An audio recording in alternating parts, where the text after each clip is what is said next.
Hello everyone, my name is Pharaohphage, and this is my video on the Duality dungeon. Sort of intended to be more for a beginner guide. It's not really intended for people who've done it a lot, but hopefully there will be at least something that you can get out of it if you have done it at least once. We're going to wait through some dialogue from Eris here, and while we do that, I'd just like to admit that this is a ridiculous premise. I'm not very good at Subway Surfers. I'm a lot better at Duality, or at least I'd like to think I am. So I will probably forget at least some things when this all gets hectic, somewhere in the second encounter. Alright, we're going to shoot this bell. That's going to put us on the nightmare side. You can enter from anywhere, but to get out, you got to be standing by a bell. There's that little circle. Ryan wasn't standing in it, so he got killed by the bell. We're just going to run. We're going up to the back and the top of that room. There's another bell for us to ring. So we're just going to run up there. There is a fast path for this whole intro section. I'll put a video up of it on the left there, maybe the right, whichever's got space.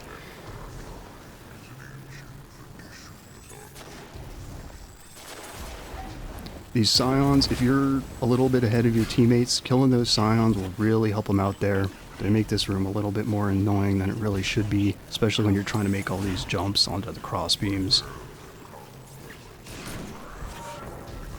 Alright, we shoot that bell, go on to the next platform there. You can just run past all of this, no need to kill it.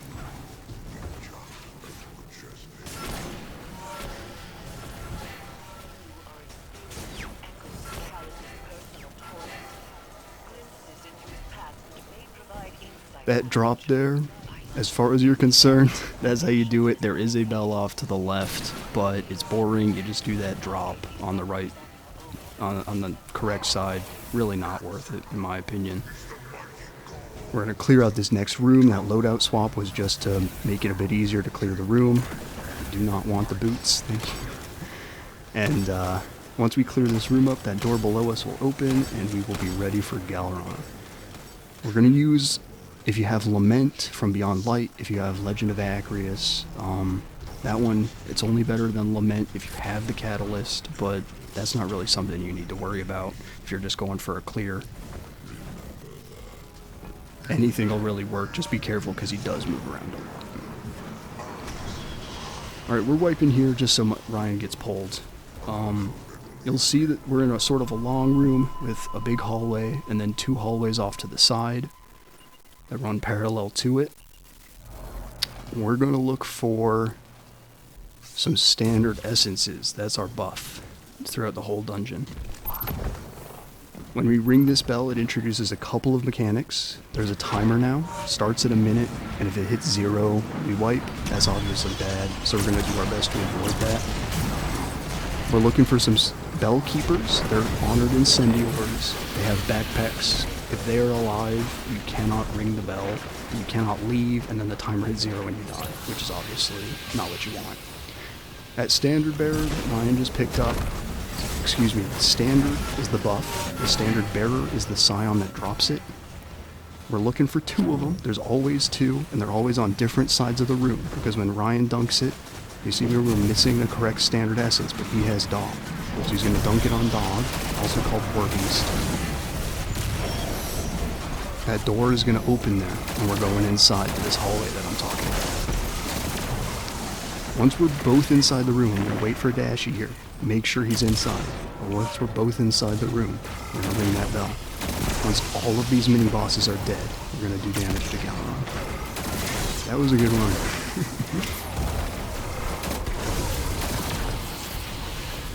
Alright, let's try that one again. So, clear out the hallways, we're going to go do damage to Galeron. When that timer hits 0, we wipe. So, either one phase him, or before the timer hits 0, go to the bell and ring it. I usually like to leave when there's about 10 seconds left. That'll let you do a second phase. No white mechanic on this boss, it's very easy to just chip away at his health. That punching that we're doing there, that's to activate Trench Barrel on Legend of Acreus. That's not anything secret. Once he dies here, we'll start moving on to the next encounter. I'll swap loadouts to a more mobility-focused loadout. That's just me. You don't have to do that. There he goes. He does slow sometimes. Alright, we're gonna fall down that hole. That chest in front of the hole had your loot, but because I'd already done the dungeon this week, didn't drop anything. Don't worry about that. Both of these paths lead to the middle here, and you fall down to the next section. There are 2 levers that need to be hit. The first one is on the left side of the room. I don't want those boots. Right here, and it extends this set of platforms. There is a second lever on the right side of the room. Dashi and Ryan are trying to get up there. There's a fast way to do it. There's a real small ledge you can land on. That one is going to be left as an exercise to the viewer. But it does skip a fair amount. And by a fair amount, I just mean that first lever. So hitting this second lever extends out a second set of platforms and spawns a bunch of stuff. You can just run past all the stuff. You're just trying to get inside this doorway. We'll go in it in a second.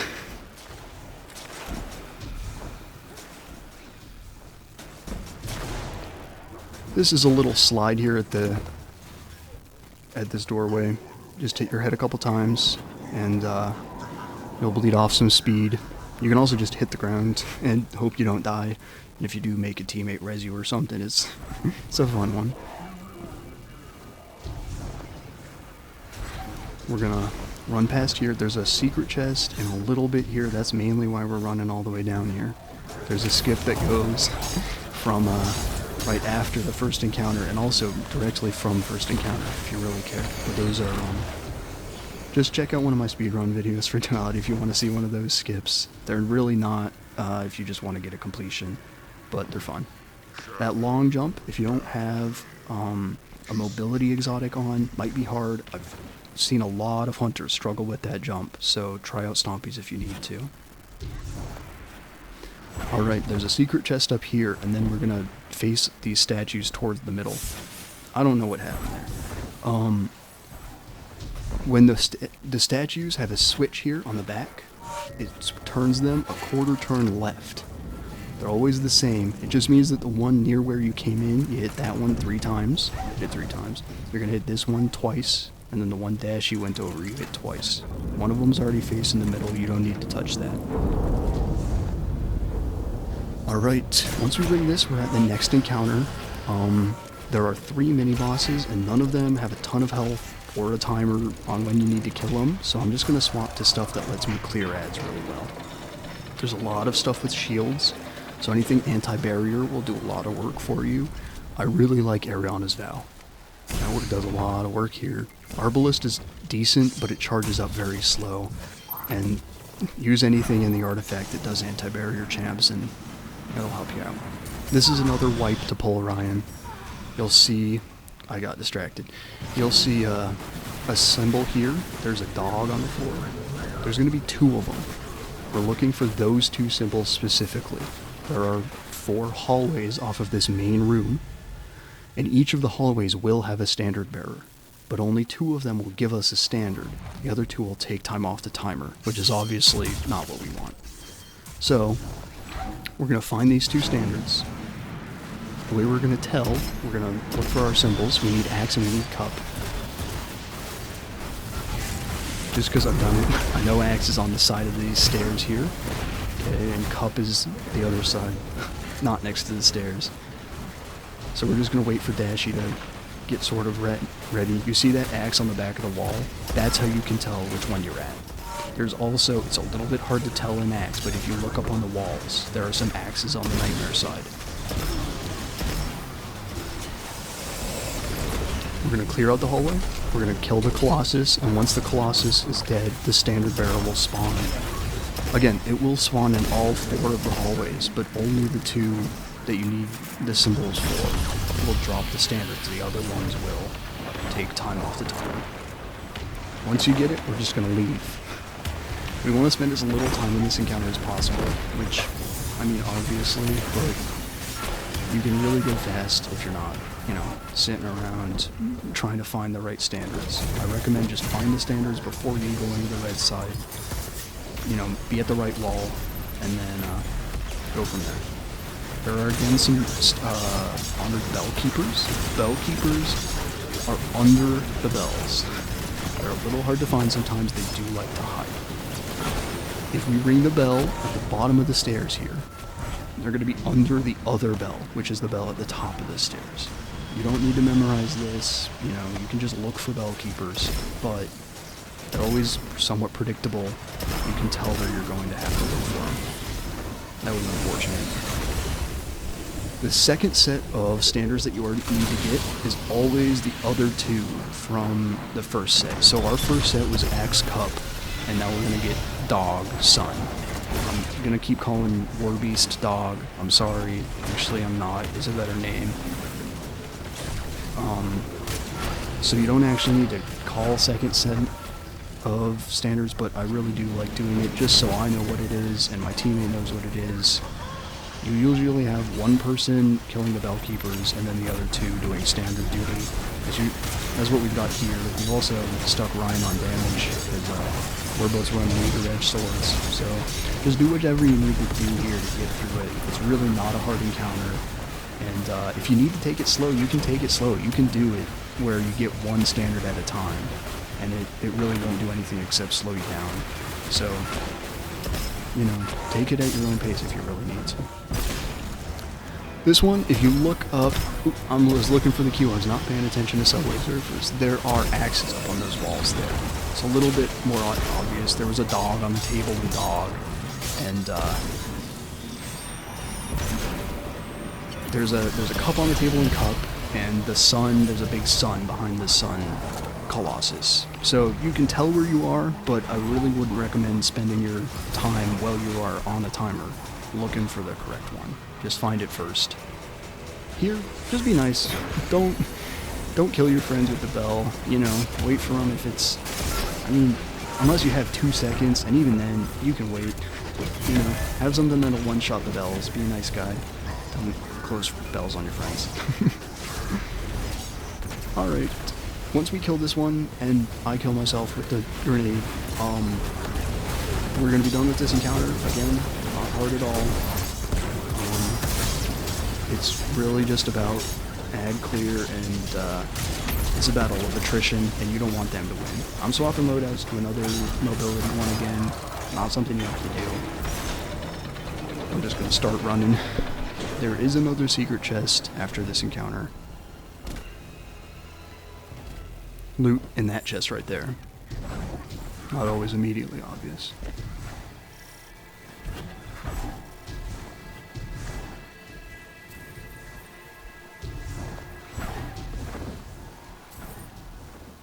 A little bit less to talk about here, just because this is a pretty straightforward transition. You can probably figure it out yourself, honestly, but we'll do it here.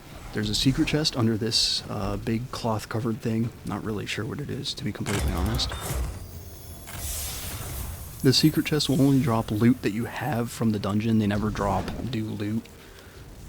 So if you need a gun from the dungeon, you haven't gotten it to drop, and you think you can just farm secret chests, unfortunately it doesn't work like that. Sort of wish Bungie would. Maybe change that. We'll see. Those enemies there, you can just run past basically anything in this dungeon that isn't a standard bearer or a bell keeper. And, you know, that'll really serve you well, because there are just a lot of ads in this second encounter, and especially in the boss encounter. There's just a lot of crap trying to kill you. So, you know, wait here for your friends. That floor closes up, so you gotta make sure he's above it. And then, once we ring this bell, we're gonna go up. It's a little bit hard to see just based on where I'm standing facing the bell, but we're going up and then outside that door. This jump, if you can try not to screw it up, obviously not like you're trying to do it anywhere elsewhere, but try not to screw it up, because it does make you have to rerun that whole section, which is not ideal. Another slide, just hit your head. And then we will go into the boss room. Right now, while we were recording this, the damage meta was rockets. It might be something else. Linears used to be good, they got nerfed. They might have been rebuffed by whenever you're watching this, I really don't know. Just use the meta. If you need to, Lament is a very good option here, because it there's a little bit of health regen when you are hitting something, right? So when you're standing here doing damage to the boss, there's a bunch of snipers that are going to try to kill you. And that'll keep you alive. Alright, we need 2 standards. It's not... Sorry, I'm thinking about Subway Surfers. Darn. This is almost like that's the premise of the video. We need 2 standards. There are standards on these balconies here, and they're very close to the main room.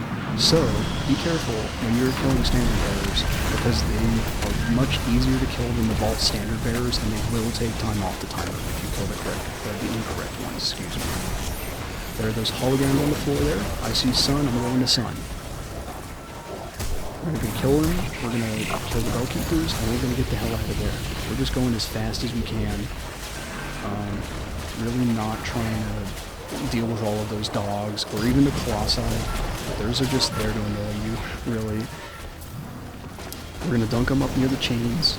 We're going to get a second set. We need 2 of them. Ooh. I swiped there. You don't have to believe me, but I do.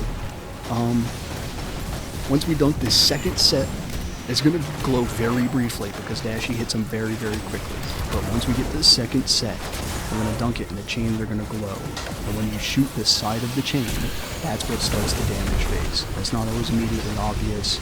Just making sure you know how to get there, you know, once you've dunked the standards, right?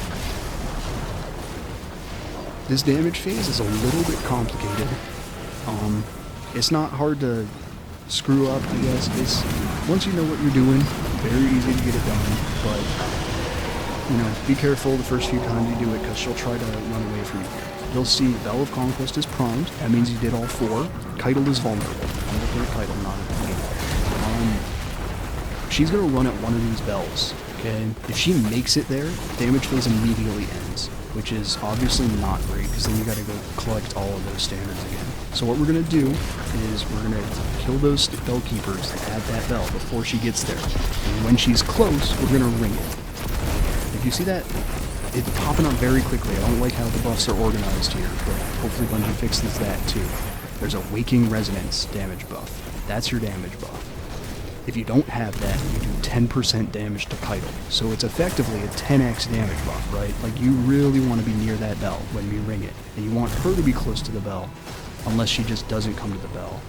Right? If you ring it too early, she just says, I'm not going to use it. You get all 3 bells for damage. Hopefully, you don't have to use all 3 of them. We run out of steam here, but it's good because it shows up. There's that Waking Resonant buff. It pops up for a second, and then everything else going on takes it over. But it lasts for 10 seconds, you do that 10 seconds of damage, and then move on to your next spell.